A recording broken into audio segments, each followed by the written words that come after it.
Apa itu impor? Impor merupakan kegiatan pembelian barang atau jasa dari negara lain untuk memenuhi kebutuhan dalam negeri, di mana dalam prosesnya membutuhkan campur tangan dari bea cukai. Impor mengambil peranan penting dalam kestabilan perekonomian suatu negara karena akan mempengaruhi jumlah devisa suatu negara. Penggunaan kontainer atau peti kemas dalam pengiriman barang merupakan hal yang lazim dilakukan.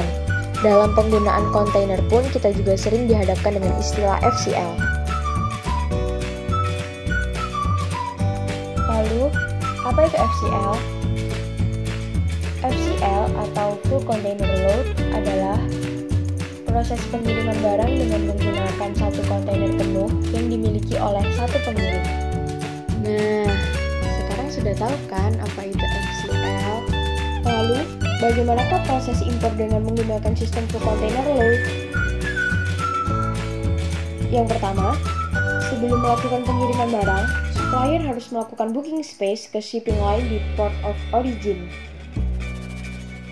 Lalu yang kedua, supplier mengirimkan dokumen impor tersebut kepada importir dan jika pembayaran melalui letter of credit, maka dokumen diserahkan kepada advising bank.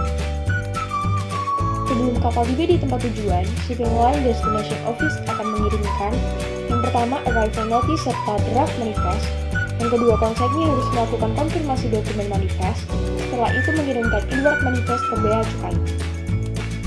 Setelah itu importir akan menguasakan kepada PPJK untuk membuat PIB melalui sistem National Single Window atau yang disebut dengan PDE.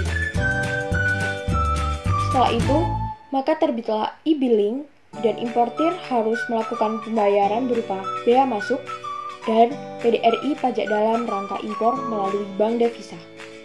Lalu, terdapat proses penjaluran dari bea cukai, yaitu hasil penjaluran hijau, kuning, dan merah. Dan yang terakhir, importir melakukan pengambilan delivery order ke shipping line.